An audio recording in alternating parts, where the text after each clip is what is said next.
Little bitch. Oh, 5, nigga.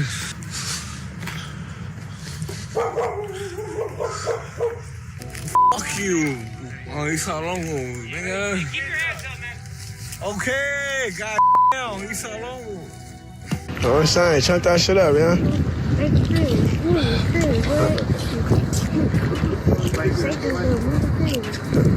Out here in the sanctuary park. The insane Crips, that's the most notorious gang to come off the east side of Long Beach, and I'm not saying that because I'm a member. They were actually arrested in Randy yesterday. Some of them are accused of 3 murders, 20 attempted murders, and shootings, among other crimes. On January 21st of 2005, at around 9 p.m., 13-year-old Andre D was walking home from basketball practice when he saw a newly initiated East Side Lango member, Lawrence Flores, and another young Lango member named Jonathan Avila walking towards him.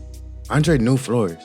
They weren't friends, but they attended the same middle school together, and he had seen him a number of times around the neighborhood, so he didn't think too much about the approach. Little did he know, this interaction, it was about to turn deadly.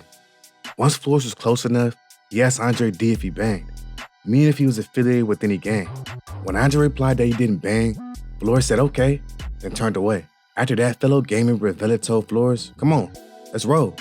But instead of leaving the area, Flores, who was approximately 3 feet away from Andre, turned back around and with his arms outstretched, aimed a gun at Andre D's chest and pulls the trigger. But the gun jams and didn't fire. So fearing for his life, Andre D turned around and ran into the street away from the Lango member. But as he was running, Andre heard a gunshot, then felt something hit him in the head. He blacked out and immediately fell to the ground. And when he was finally able to get back up, Andre felt a hole in his head near his right temple and blood dripping down from his forehead. Andre's left eye was shot out, and he suffered substantial impairment to the vision of his right eye. Urban and Joyce Show witnessed the shooting and contacted the police, and they arrived at the scene within minutes. Urban described Flores and said he ran down the alley. And soon after, Long Beach police officer Shee Robertson located Avila, who tried to elude the police but was quickly caught. And after he was detained, the police officers recovered a .38 revolver from the alley, the weapon used to shoot Andre. And soon after his arrest, the police apprehended Flores after Avila told him he was hiding in a garage nearby. At the scene, Urban Shaw identified Flores as the individual who shot Andre. And after being advised of and waiving his Miranda rights, Flores falsely told the police that Andre verbally initiated the confrontation with the gang-related time. But Flores eventually admitted that he was a member of the East Side Langos, and later that day, Flores confessed, telling the officer, "Fuck it, I did it. I do the time." And down the line, Flores consented to a search of his home where the police recovered a notebook labeled East Side Langos No. 1 and other gang-related paraphernalia. Meanwhile, Detective Johnson told Flores that he intended to transport him for a show up to the hospital where Andre D was being treated. Flores replied, "He's gonna know my face." At first, Flores told several versions of the events, all of which pointed to Avila firing a gun. But in each succeeding version, Flores admitted more about his own involvement. Ultimately, he told the detective the following. That evening, Avila had obtained a gun that he gave to Flores because he was being jumped into the East Side Lango. With Flores mentioned that he was to earn his status in the gang by shooting a member of the rival Insane Crips. Once on the street, Avila and Flores saw Andre Dean, who Flores thought was an Insane Crip. And after a brief interaction, Flores points the gun at Andre's chest and fires, but the gun jams. And after clearing the jam, he proceeds to shoot Andre in the head, who was running away, followed by the 2 Lango members running into a nearby alley. Ultimately, Flores and Avila were convicted of attempted murder of Andre, and they were both sentenced to life in prison with the possibility of parole in 25 years. Man, being from Long Beach, I remember this one. And I knew Andre personally. He didn't bang any gang before he lost his eye. But this shooting changed the trajectory of his life completely. Before this situation, his priorities were basketball, school, and his family. But following his recovery, he got put on Insane Crip and had an intense hatred for the Langos. On top of that, he became paranoid, militant, and was ready to crash out on anybody. He carried guns wherever he went, including a shot-off shotgun he put in whatever pair of pants he could fit it in. And sadly, mentally, you can tell he wasn't the same person. Something always seemed off about him after this. No pun intended, this nigga literally went insane after this. And while this isn't the case for all gang members from Insane Crip, it shows how deeply entrenched a lot of this hatred is when it comes to the Insane Crips and the Langos. These gangs have been going back and forth for over 3 decades. and there have been more than a few bodies dropped on East Side because of this deadly war. That's why the attempted murder of Andre, it wasn't an isolated incident. It was another spark in a larger growing war between rival street gangs in Long Beach, which led to a lot more deadly situations between the Langos and the insane Crips, including a deadly situation that played out a year after this one. On November 20th of 2006, 14-year-old Giovanni Taylor was living with his cousins Michael and Norman Cox, who were 16 and 18 years old. After school that day, Giovanni met with the Cox brothers at a friend's house. The trio hung out at the friend's house for a couple hours, but by 7 o'clock they decided to head home. The group didn't stay too far, so they decided to walk home. The three unarmed teens walked down Anaheim Street and began to turn down Gundry Avenue near a construction site in MacArthur Park. As the group walked down Gundry, they were aggressively approached by East Side Lango members Benjamin Gonzalez, Gilbert Gomez, Gerson Bazin, Spencer Bazin, and another male belonging to the Langos, who was walking on the other side of the street. As the Lango members walked, they shouted several disses towards the trio, repeatedly saying, "East Side Langos, niggas, fuck insane, and fuck 20s. Giovanni knew that the East Side Langos, the 20s, and the insane Crips were all gang. He understood them to be making gang threats. Giovanni was wearing a school uniform, which included a burgundy shirt. Norman wore red and blue sweatpants, a black long-sleeve shirt, and a red and white baseball cap with BIG on top of it, which is common attire of the baby insane Crips. Giovanni and the Cox brothers continued to walk, but they couldn't continue down Anaheim because their path was blocked by construction site gates, so they turned left on Gundry. As they did so, the Hispanic males ran across the street towards them, calling out gang names and saying "fuck niggas." And this East Side Langos. There appeared to be 5 males in all, and they each asked where they were from, but neither Giovanni or the Cox brothers responded. In the meantime, the Hispanic males surrounded them as they tried to back away. One of the Hispanic males approached them while making a gang threat, and another reached for something in his back near his hip. After that, Norman pushed Giovanni and Michael back and faced the Hispanic males who surrounded them.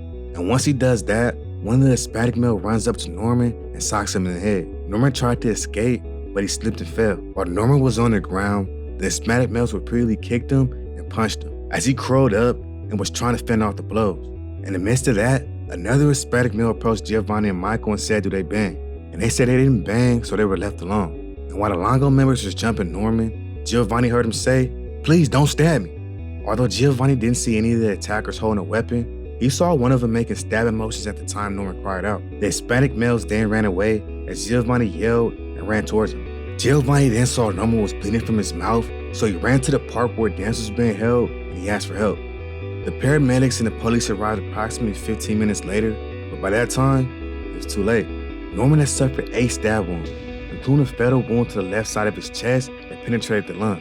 Other wounds appeared to be defensive in nature. The murder weapon was also found. It was a stabbing instrument that had one blunt edge and a sharp edge on the other. Saletta Castillo lived on Hoffman Avenue, a block away from Gundry. That night, she was walking home from work along Gundry. At the intersection of Gundry and Anaheim, she saw 4 or 5 Hispanic males and 2 female Hispanics across the street. She had previously seen the Lango members in the neighborhood and in her apartment complex, and she had seen the 2 females holding hands with Gonzalez and Gerson. As Castillo continued walking home, she saw some African-American males walking down Anaheim, saying that Hispanics called out their gang affiliation and told the African-Americans that they weren't supposed to be in their area, and repeatedly demanded to know what the African-Americans were doing in their neighborhood. Castillo walked past the Lango members during the course of the attack, and at no point during this incident did the African-Americans say anything hostile towards the Lango members. Also saying that after the attack, they ran away down Hoffman Avenue.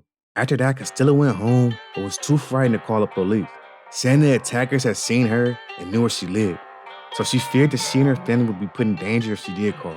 However, when the police contacted her at work, she identified Gonzalez by name and identified the 4 of the Lango members she believed to be responsible. But after that conversation, Castillo saw Gonzalez's sister at a bus stop, who mumbled something to her in a threatening manner and said she would get Castillo's daughter, which made Castillo afraid to testify.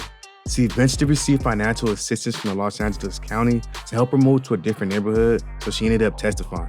On top of that, Detective Malcolm Evans testified that the Lango members lived in apartments on Hoffman, close to each other, and the murder scene. Detective Evans also interviewed Spencer on the day of his arrest. After advising Spencer of his Miranda rights, Spencer waived those rights and agreed to speak with the detective. Initially, Spencer denied any knowledge of Norman's stabbing, but in his statement, Spencer admitted stabbing the victim, but explained that it was in self-defense, saying that one of the African-American males approached Spencer and made a gang challenge. When Spencer said he was from Longo, the African-American made more threats, saying the main guy, apparently Norman, ran at Spencer and knocked him down, with Spencer saying he saw the others running towards him. Fortuitously, at that moment Spencer fell, he found a screwdriver laying on the ground, which he used repeatedly to stab his victim. Ultimately, the East Side Lango members were convicted of the murder of Norman Cox, and the trial court sentenced Gomez and Gerson to 25 years to life in state prison, and Spencer, along with Gonzalez, to 50 years to life in state prison under the 3 strike law. Definitely rest in peace to Norman Cox. While he was a gang member and a rival of the Langos, he was still young and nobody deserves to die like that. Here's the thing though, the Bureau stabbed at Norman Cox, but not go unanswered. In gang culture, especially between the East Side Langos and the insane Crips, retaliation isn't just expected, it's required. This especially was the case for Norman Cox's brother, Glenn Cox, who was a known member of the insane Crips. And on New Year's Eve of 2007, the streets of Long Beach echoed with gunfire and a violent act of revenge against the Langos. On December 31st of 2007, at around 5 p.m., teenagers Oscar R., his older brother Alfredo, and 2 of their friends were walking through an alley behind Pine Avenue on the east side of Long Beach. After exiting the building next to the alley, insane Crip members Christopher Weedle, Desmond Weedle, and the brother of murder victim Norman Cox, Glenn Martin Cox, approached the 4 and asked, "Where y'all from?" And Oscar responded, "Nowhere. I don't bang." After that, one of the men banged his hood, saying he's from Baby Insane, and after, lifted his shirt up to show he had a revolver tucked in his waist area. He also accused the 4 of being affiliated with the East Side Langos, saying, "Fuck Chongo," which is a derogatory term towards the Langos, as the 2 groups walked in separate directions. That situation ended without incident, but a few hours later, Oscar and Alfredo attended a New Year's Eve party at the Rosella's home on Pine Avenue in Long Beach, California. The Rosella's family included siblings Jose, Francisco, and Veronica, ages 21, 20, and 17. The 60 party guests included friends, family, and co-workers, though some co-workers invited other guests who the Rosella's family didn't know. Among the guests were Jonathan Fernandez, Jessica Lopez, and Savannah Malcolm. While he was at the party, Alfredo saw 5 or 6 African-American men walking around in the courtyard area near the Rosella's home. He recognized Desmond and another man from the alley confrontation, but didn't think too much about what could potentially play out. He left the party around 10 minutes before midnight to wish his mother a Happy New Year's. And while at his mother's home nearby, he heard multiple gunshots. In addition, Francisco saw 3 African-American men in the courtyard area at approximately 11 p.m. He recognized Desmond and observed he was wearing a red sweater. Cox was wearing a gray sweater, and the 3rd individual was wearing a black or blue sweater, and a black or blue bandana which covered the lower half of his face. Shortly before Alfredo left the party, Veronica returned home with her boyfriend, who drove her and 2 others through the alley. She saw 3 African-American men standing in the alley, and at that point, they were wearing bandanas covering a part of their faces. And as they drove, one man lifted his shirt to reveal a gun. Veronica's boyfriend then sped quickly out the alley, parked in front of the house, and went into the party. And while celebrating, she saw 3 men looking over the fence periodically to observe the party. Just before midnight, Oscar saw Desmond again crossing the street towards the party. As he turned to go back inside the house, he heard 4 or 5 gunshots. When the shots were fired, the party guests screamed and ran in different directions. When Veronica looked in the direction of the shots, she saw the same 3 individuals who had been in the alley, and then saw Fernandez and Lopez fall to the floor. Though Veronica and Jose saw Cox shoot 4 to 5 shots randomly, Francisco and Malcolm also observed the man wearing black or blue firing several shots as well. In addition, when he returned to the party, Alfredo saw a man and a woman laying on the ground bleeding. Malcolm had been shot in the arm and ran inside the Rosella's garage. In the midst of that, Francisco chased and tackled Cox after he stopped shooting, but let Cox go when he was shot in the back by a man in black or blue. Long Beach police officers arrived at the scene just a few minutes after the shooting. They investigated for several hours, but were unable to recover any ballistic evidence from the area. The absence of casings led officers to believe that the gun used was a revolver. And during their investigation, they were able to get a description of the insane Crip members. And on January 4th of 2008, Long Beach police officer Abel Morales arrested Desmond and retrieved a hat bearing gang writings on it. And 2 days later, Long Beach detective Gary Hodgson arrested Christopher and recovered a cell phone which contained photographic images that had been created on New Year's Eve, including a photograph of Cox in possession of a revolver. Subsequently, in a March 2008 interview, Livingston identified Desmond as the person he saw shooting during the New Year's Eve party at the Rosella's home. Long Beach Police Department homicide detective Todd Johnson was familiar with the insane Crips, as well as his cliques, one of which included the Baby Insane. The gang's primary activities was murder, attempted murder, possession of weapons, terrorist threats, and possession of narcotics for sale.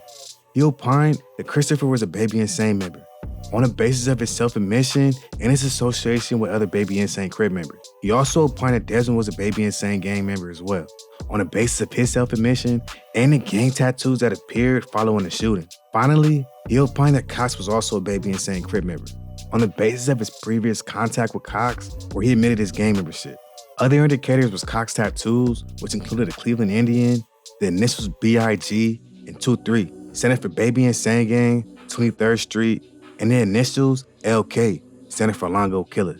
The name Norman Cox, who was the murder victim killed earlier by the Side Langos members, was also tatted. When posed with a hypothetical that mirrored the evidence of the events that preceded the shooting, Detective Johnson opined that the shootings were committed for the benefit of and association of the Baby Insanes. On top of that, after expressly waiving his constitutional rights, Christopher answered questions during a recorded interview with the police officers on January 5th of 2008.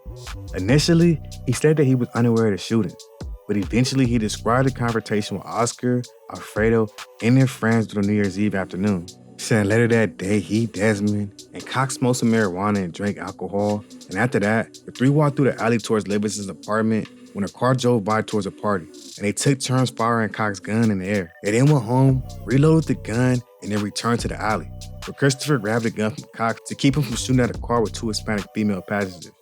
Cox retrieved the gun, and at that point, Christopher put a blue bandana over his face because he knew Cox was going to do something stupid. Cox then fired shots over a wall to a party, and as he ran away, threw the gun at Christopher, who fired shots to scare the individual who began chasing him. Cox told Christopher that he shot a guy and a girl in the head, and the three disposed of the gun the next day. In the end, Christopher Whittle, Glenn Martin Cox, and Desmond Whittle was each convicted and sentenced to 25 years to life in a state prison.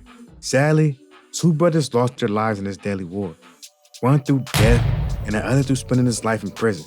But as the conflict between the insane Crips and the Langos reached a boiling point, a different war was brewing just blocks away. The insane Crips weren't just feuding with the Latino gangs, they were also locked in a bitter and complicated rivalry with another Crip set, the Rolling 20 Crips. It was just before sunset on January 29th of 2009, when the silence on Walnut Avenue in Long Beach was shattered by the crack of a gunshot. Moments later, a respected older figure from the neighborhood, Duncan Badius, a known Rolling 20 Crip OG, was found laying outside his home, bleeding from the neck and chest. The bullet had paralyzed him instantly. He would never walk again. And just months later, he died in that same hospital bed, never even leaving. Once again, this wasn't just a random act of violence. It was gang warfare playing out in real time. A brutal, precise hit that carried a message. From a nearby balcony, a man named Daniel Falk seen everything. He watched as a black male wearing a black hoodie, jeans, and flashy Nike sneakers stepped into the driveway next door. Falk didn't know his name then, but he never forget his face or the shoe. Moments later, Falk heard a single gunshot followed by chaos. The same man then jogged away, not in a panic, but slow and steady, clutching something in his hand. Police, they were already in the area and quickly responded. That's when the officers spotted two black males fleeing the scene. One of them was stripping his clothes off mid-run, a tactic used by shooters to avoid being ID'd. Within minutes, both suspects were in custody. The shooter and his alleged accomplice, Trevion Toller. Nearby, police recovered a blue sweatshirt. Tucked in his pockets was a .25 caliber pistol and a receipt from a local mini-mart. Security footage from the mini-mart, shot just 45 minutes before the murder, showed the shooter, Kai Edwards, and Toller standing side by side, matching the description down to the hat and hoodie. When forensics officers tested the bullets, the gun found in the sweatshirt had fired the shot that killed Badius. It was a close-range hit, execution style. According to gang expert Chris Zamora, this wasn't personal, it was political. The insane Crips versus the Rolling 20 Crips. Two Crip sets that once shared streets, family, and turf, but over time became bitter rivals. The Rolling 20 Crips had history, the insane Crips had numbers, and the streets around Walnut were hotly contested. Samir explained that the shooter, Kai Edwards, was no random foot soldier. He was a member of a violent clique within the gang known as the Baby Insanes, a younger, more reckless branch known for their bold attacks and sending clear signals. Badius was a known OG from the Rolling 20 Crips, with the ES-20 tattoo inked on his arm. In the eyes of his enemies, he was more than just a target. He was a trophy. Killing him would send shockwave. It would elevate the shooter's status in the gang, and it would send a message. This block is not yours anymore. When asked to weigh in on the motive, Officer Zamora didn't hesitate.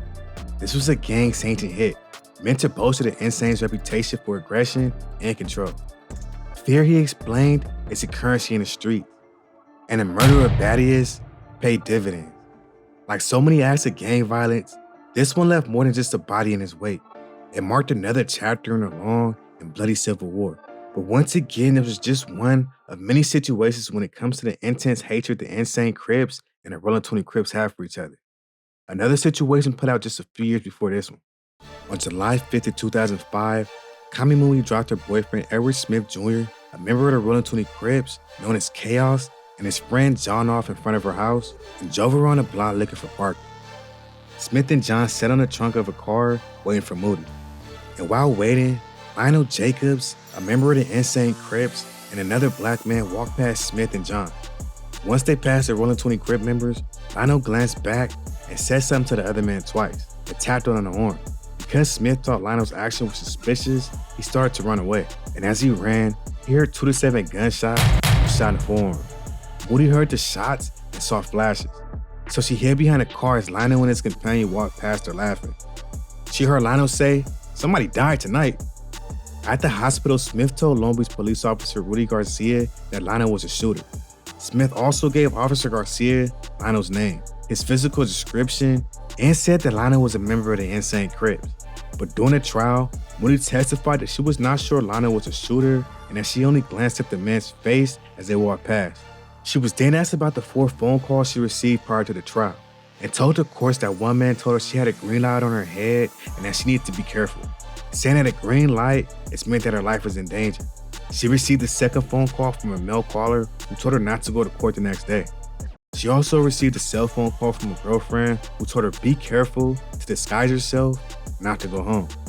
The girlfriend also told Moody that she saw a man sitting in front of her house on 2 occasions when she drove past the house. Lastly, on the morning of the trial, Moody received a phone call from the mother of a friend who asked if she needed to be put up somewhere or if she needed a ride out of Long Beach. Moody stated that she would be scared when she left the courtroom. In addition, Smith also failed to identify Lionel as a shooter. He testified that the Long Beach police officer Sean Hunt would not leave him alone until he picked somebody from the photographic lineup, and that he picked the photo because it was the same one Moody picked. Detective Hunt testified that he was a member of the gang enforcement unit which specialized in the Insane Crips and the Rolling 20 Crips. He said that Lionel was a documented member of the Insane Crips, particularly from 21st Street, whose main activities were shootings, drug dealings, robberies, and murder. Detective Hunt has seen Lionel in a company of other members of the Insane Crips numerous times. According to the detective, in July of 2004, the Insane Crips had many conflicts with the Rolling 20 Crips, including shootings, killings, and disputes over women and property. Detective Hunt testified that the shooting of Smith occurred in a territory claimed by both gangs, saying he believed that by shooting Smith, Lionel sought to intimidate the others and arouse fear of the gang. Based on the violence going on between the rival gangs, Hunt believed that Lionel shot Smith to benefit the gang.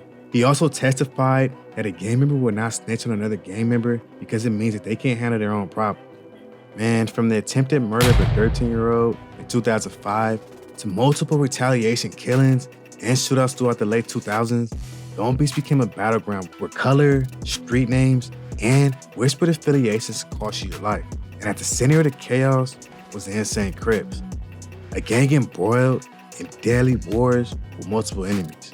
Whether it was a long-standing beef with the East Side Langos, rooted in racial tension and generational violence, or a war with their once close allies, the Rolling 20 Crips, the Insane Crips were at war with every side. And for the Insanes, the Langos, and the Rolling 20 Crips, this wasn't just about territory or revenge anymore. It was survival. Blood was spilled on all sides, and the violence, it will go on to shape the lives of an entire generation of young men and women growing up in California's most contested war zones.